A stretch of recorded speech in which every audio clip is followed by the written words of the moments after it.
Oke, teman-teman, kalau kemarin kita bahas tentang peraturan perusahaan, teman kita akan bahas tentang perjanjian kerja waktu tertentu. Nah, ini teman-teman untuk persiapan kerja di bagian HRD tentunya. Nah, perjanjian kerja adalah suatu ikatan, suatu surat ya, di mana isinya adalah mengikat, intinya gitu. Nah, ini karena waktu tertentu ya, artinya terbatas entah itu kontrak dan lain seterusnya. Nah, itu kan waktu tertentu. Bisa juga apa namanya PKWT itu ya kontrak atau enggak buruh ya harian.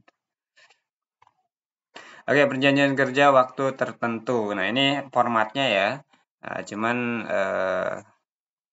formatnya seperti ini, di mana perjanjian kerja waktu tertentu nomor sekian dibuat pada hari sekian-sekian. Nah, ini kan cuma template ya, teman-teman. Kalau teman-teman ingin membuatnya, silahkan perbaiki atau teman-teman silahkan buat sebagus mungkin gitu ya.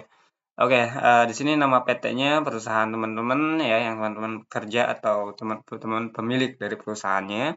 Dalam perjanjian ini diwakili oleh direktur ya, atau oleh siapa gitu ya, dalam jabatan sebagai direktur atau HRD atau apa, dan oleh karena sah dan berwenang untuk bertindak untuk dan atas nama PT ABCD misalnya.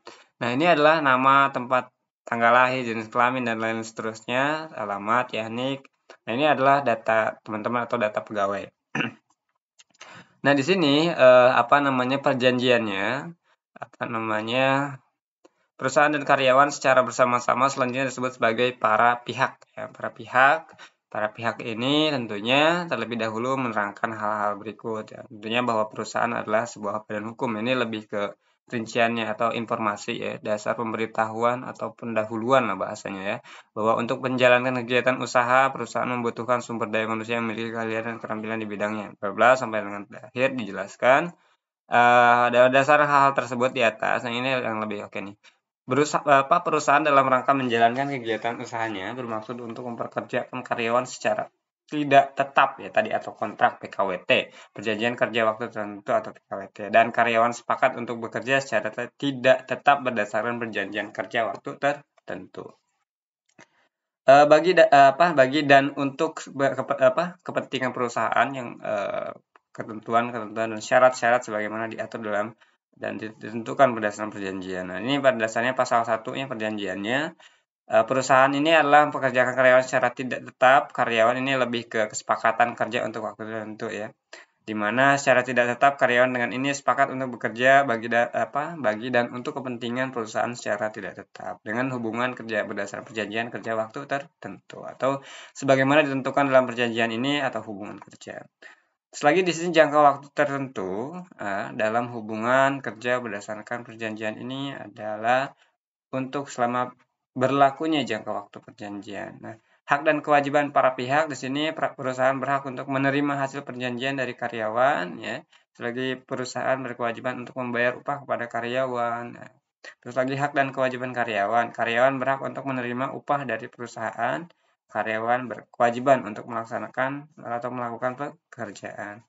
Pasal 3-nya di sini karyawan dilarang ya, ini lebih ke larangannya. Tanpa izin dari perusahaan membawa, menyimpan, dan atau menggunakan barang-barang milik perusahaan di luar lingkungan perusahaan atau di luar lingkungan tempat dilaksanakan pekerjaan. Contohnya apa? Seragam ya. Nah, seragam jangan dipakai di luar kerja gitu ya. Takutnya melakukan tindakan-tindakan yang tidak seronoh ya, tentunya nanti akan terkena tuh. Oh, ini bajunya seragamnya ini datengin lah gitu. Hal kecilnya seperti itu kira-kira. Menerima komisi dari pihak lain atas pembelian barang atau jasa, nyari keuntungan dari pihak lain ya jangan ya. Terus lagi memiliki usaha menjadi direktur, komisaris atau pimpinan perusahaan lain yang ada kaitannya dengan bidang usaha perusahaan atau bidang usaha yang dapat menimbulkan konflik kepentingan kecuali mendapat izin tertulis dari perusahaan. Nah, ini si karyawan juga dilarang memiliki usaha. Jadi usaha yang apa namanya? Usaha yang ada kaitannya dengan bidang usaha ini. Misal gini, dia punya usaha minuman, dia kerja juga di minuman ya jangan gitu, atau minuman apa gitu ya. Atau dia kerja di Astra misalnya, dia kerja di Yamaha juga. Nah, tapi memang boleh-boleh aja asalkan ada izin tertulis ya. Tapi ini teman-teman menyesuaikan dengan kebutuhan perusahaan ya terkait larangan ini. Terus lagi larangan karyawan ya menjual atau memperdagangkan barang-barang apapun yang atau mengedarkan permintaan sumbangan, menempelkan dan atau mengedarkan poster atau selebaran di dalam lingkungan perusahaan. Jadi kayak nempel-nempel poster dan lain-lain juga boleh. Terus lagi karyawan membawa dan menggunakan senjata api ini dilarang ya dan dalam lingkungan perusahaan. Menyebarluaskan baik secara lisan maupun tulisan, baik secara manual maupun elektronik ya, segala informasi yang dapat menyebabkan atau setidaknya menjurus pada terjadinya pertentangan suku, agama, ras dan golongan serta yang lainnya ya. Untuk saya baca itu karyawan dilarang untuk itu ya. Melakukan kesalahan berat yang meliputi penipuan ya, mencuri gitu atau menggelapkan barang atau uang milik perusahaan. Nah, ini jangan.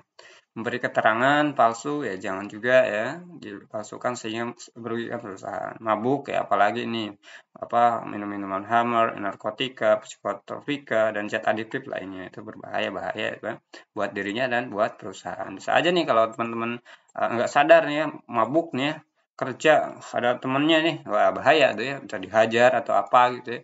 Namanya juga orang-orang nggak sadar kan gitu bahaya. Terus melakukan pada dasarnya memang mabuk ini jangan kalau bisa gitu. Melakukan perbuatan asusila. Nah, asusila ini perjudian atau perjudian lingkungan perusahaan atau di lingkungan tempat dilaksanakan bekerja. Jangan tuh ya. Misal orang buat kerja ini malah judi di dalamnya. Jangan ya. Gitu. Menyerang, menganiaya, mengancam atau mengintimidasi karyawan lain atau perusahaan. Nah, ini yang lebih parah jangan. Atau kata-kata mengintimidasi ini jangan ya. Bisa juga sih dipenjarakan kalau ada orang yang mengintimidasi kalau memang tidak sesuai, misal mencemarkan nama baik atau apa atau mengganggu ya, atau apalagi menganiaya ya, jadi bisa langsung dijebloskan gitu ya. Ini dilarang. Terus lagi membujuk karyawan lain atau perusahaan untuk melakukan perbuatan yang bertentangan dengan peraturan-peraturan. Misal nih, kamu kamu ini aja mabuk aja situ gitu ya. Kamu nipu aja lah, kamu ngambil aja nih barang-barang inilah, jangan ya, bahaya, bisa dikeluarin dua-duanya ketika terjadi. Dengan ceroboh atau sengaja merusak atau membiarkan dalam keadaan bahaya barang milik perusahaan yang dapat menimbulkan kerugian bagi perusahaan. Nah ini juga jangan ceroboh ya, jadi pikirkan dulu segala sesuatu. Dengan ceroboh atau sengaja membiarkan karyawan lain atau perusahaan dalam keadaan bahaya. Ketika dalam keadaan bahaya atau teman-teman juga bahaya, jangan ceroboh karena kan kecerobohan itu tadi bisa menghasilkan apa malapetaka konflik ya, atau nggak malapetaka lah ya buat perusahaan ataupun si karyawan. Misalnya ceroboh apa nih? Ceroboh contohnya ini ya, ketika teman-teman ada operator produksi atau quality control yang ngontrolnya nggak benar, bahaya juga tuh ya, karena ceroboh. Membongkar atau membocorkan rahasia perusahaan. Biasanya setiap perusahaan, setiap organisasi, setiap instansi ya, biasanya punya aturan-aturan tersendiri ya. Nah, jangan dibocorkan ya. Itu harus dirahasiakan kecuali untuk kepentingan hukum ya. Kalau memang dituntut misalnya nih, kalian jangan ngaku ya kalau kalian gak digaji atau gajiannya dipotong atau gajiannya di setengahnya atau nggak digaji bulan ini atau lambat gajiannya, itu mah omongin aja, itu mah nggak ada kaitannya gitu, biar mikir biasanya begitu ya. Tapi lihat keadaan memang perusahaannya, kalau memang perusahaannya lagi valid ya, tidak biasanya nih, tapi kalau tiap hari gitu dipotong itu nggak jelas tuh gitu. Apa nih kesalahannya gitu. Kalau mau kesalahannya jelas baru gitu. Pekerjaan sebagaimana dimaksud dalam perjanjian ini adalah sebagai berikut ya. Jenis pekerjaannya apa nih yang ditawarkan atau yang diberikan ya. Deskripsi pekerjaannya apa dideskripsikan tuh. Lokasi pekerjaannya adalah lingkungan perusahaan, yaitu tempat yang dimiliki dan atau dikuasai oleh perusahaan. Jangan sampai kerjanya di luar gitu dan seterusnya. Di sini selain melakukan pekerjaan sebagaimana dimaksud dalam ayat 1, pasal ini karyawan sepakat untuk melakukan pekerjaan tambahan di luar ruang lingkup pekerjaan tersebut yang ditugaskan oleh perusahaan sepanjang untuk kepentingan ruang lingkup perusahaan. Misalnya dimutasi gitu ya. Terus lagi atau dipindahkan ya. Misalnya kita punya perusahaan banyak nih ya, bisa aja seperti itu. Waktu kerjanya, nah ini adalah pembahasan tentang kerja. Biasa waktu kerja 1 bulan ya, berlangsung mulai dari tanggal pertama sampai dengan tanggal akhir bulan berjalan tentunya. Waktu kerja dalam 1 minggu ditentukan sebagai berikut. Yang pertama ada jumlah kerja adalah sebanyak 40 jam ya. Jumlah hari kerja adalah sebanyak 5 hari, yaitu hari Senin, Selasa, Rabu, Kamis, dan Jumat gitu ya. Sabtu Minggu libur gitu. Waktu kerja dalam satu hari adalah sebanyak 8 jam. Dimulai hari Senin sampai dengan hari Kamis berlangsung mulai pukul 8 sampai dengan 17. Kalau hari Jumat dari jam 8 sampai dengan 17.30 bertambah sedikit ya karena menyesuaikan kan ada sholat ini gitu ya. Gitu. Perusahaan berhak untuk menugaskan karyawan untuk melakukan pekerjaan di luar waktu kerja sebagaimana dimaksud dalam huruf B. Nah, di mana dan huruf C ya. Jadi tadi ada 1 minggu pada dasarnya dan sebanyak 8 jam. Kalau di luar kerja itu biasanya masuk lembur gitu ya. Untuk hitungannya disesuaikan. Kalau teman-teman ingin belajar tentang lembur ada videonya di video cari aja di video saya. Pasti ini dalam hal pekerjaan oke lah ya. Karyawan berhak untuk memperoleh waktu istirahat, tentunya ada cuti itu ya. Karyawan berhak untuk memperoleh waktu istirahat antara jam kerja setelah karyawan melakukan pekerjaan selama 4 jam secara terus-menerus. Misal dia kerjanya 4 jam terus ya. Dia istirahat tuh karena kayak capek juga kan kalau terus aja sampai 8 jam robot gitu ya. Hari Senin sampai dengan hari Kamis berlangsung pukul 2 sampai dengan 13. Ini istirahatnya.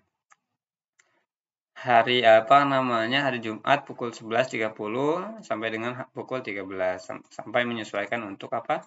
Untuk sholat ini. Karyawan berhak untuk memperoleh istirahat mingguan sebanyak 2 hari dalam 1 minggu ya, Sabtu Minggu gitu ya. Setelah melakukan pekerjaan selama 12 bulan secara terus-menerus, karyawan berhak untuk memperoleh cuti tahunan sebanyak 12 hari. Nah, ini ya. Jadi teman-teman kerja 12 bulan nih, setahun lah ya, saya berturut-turut nih. Teman-teman berhak tuh mendapatkan cuti ya. Bisa tuh teman-teman pulang kampung jalan-jalan sama keluarga ya.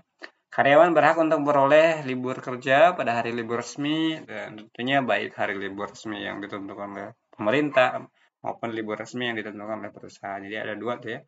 Jadi libur secara nasional ya oleh pemerintah dan libur oleh perusahaan. Biasanya oleh pemerintah itu terkait dengan libur lebaran gitu ya, libur hari-hari raya lainnya gitu ya. Atau sampai dengan hari 17 itu ya, atau tanggal-tanggal merah lah ya.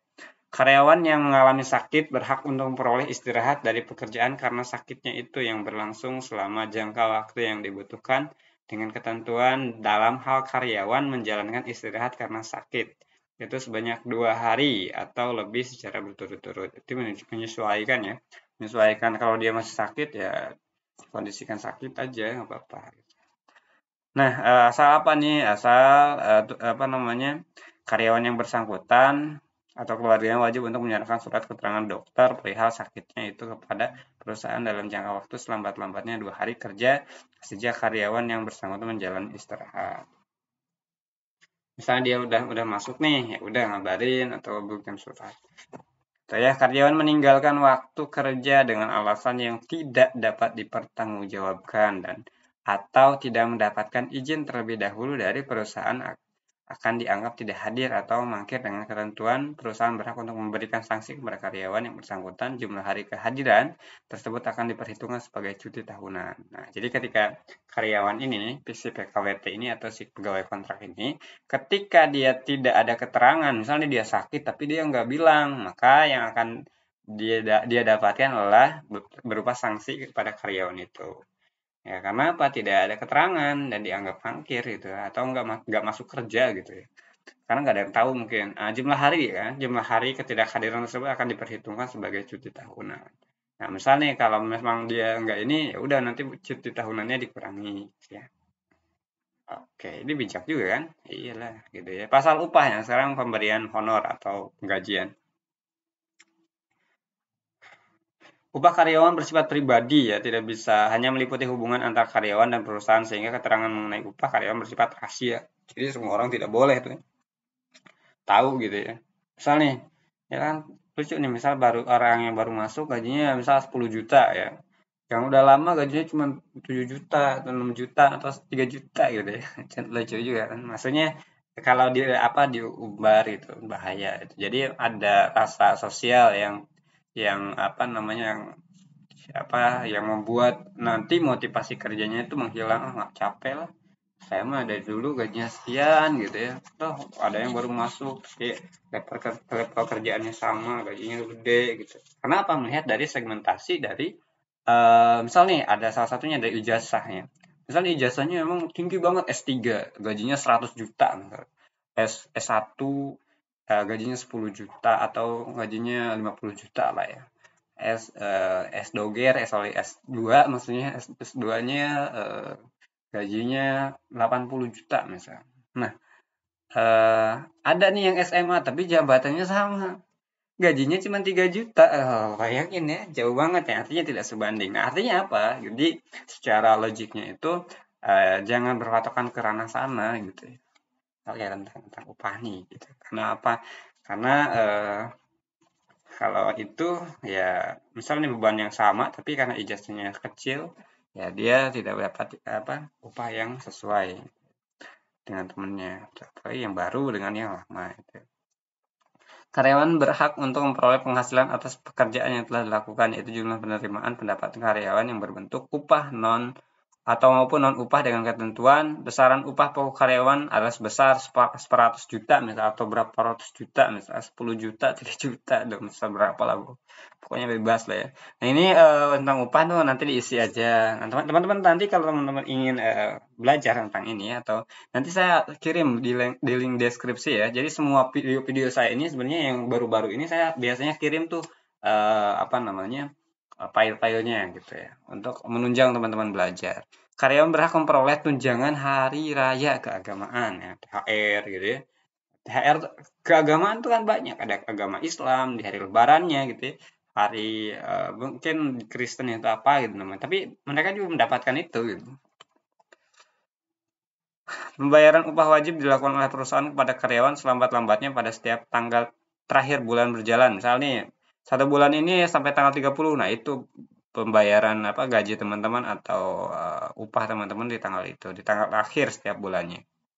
Oke, berakhirnya perjanjian. Nah, jangka waktu. Nah, ini berakhirnya. Jangka waktunya kapan nih berakhirnya? Misalnya mulainya setahun kan, misalnya kita kita kontrak dulu nih 6 bulan gitu ya, atau dalam masa training. Kita kontrak nih dari tanggal 1 Januari sampai dengan Juli ya, Juli itu 6 tuh. Juni apa 6? Iya, Juli. Januari, Februari, Maret, April, Mei, Juni. Juni itu sampai 6 bulan tuh. 6 bulan Juni sampai tanggal 30 Juni misal. Nah, ketika nantinya kita ingin memperpanjang lagi, bikin lagi surat perpanjangan. Mulai berakhir tanggal sekian. Ini jangka waktu tertentu gitu ya. Sifatnya adalah kontrak.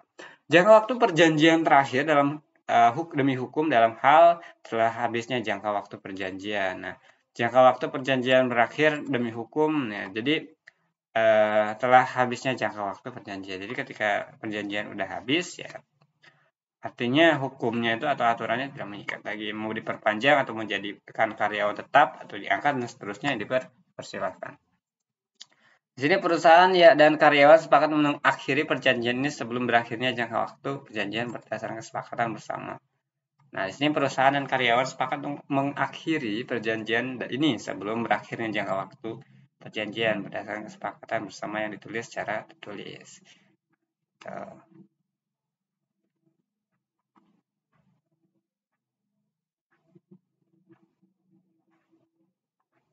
Nah, perusahaan juga mengangkat karyawan menjadi karyawan tetap berdasarkan surat keputusan yang dibuat oleh perusahaan dan oleh karenanya hubungan kerja antara perusahaan dan karyawan yang telah menjadi hubungan kerja berdasarkan perjanjian kerja waktu tidak tertentu atau PKWTT. Nah, kalau tadi itu perjanjian kerja waktu tertentu, namun ketika jadi karyawan tetap itu perjanjian kerja waktu tidak tertentu, jadi terbatas atau jadi karyawan tetap gitu ya.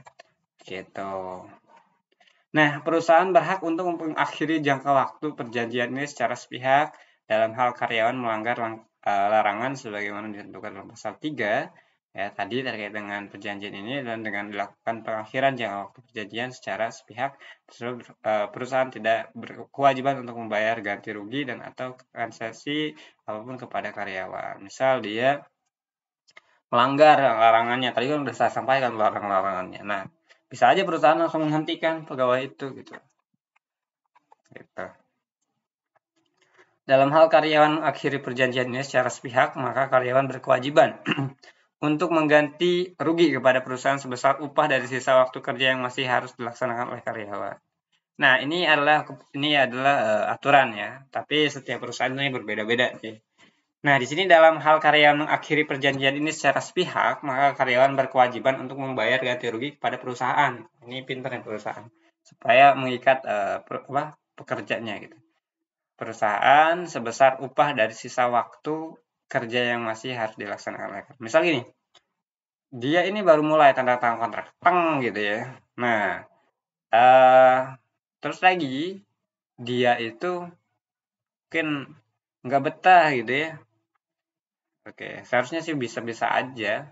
Nah, cuman kalau ada aturan ini ya semuanya terikat gitu, ada aturannya gitu ya. Ya mungkin ganti ruginya seberapa gitu.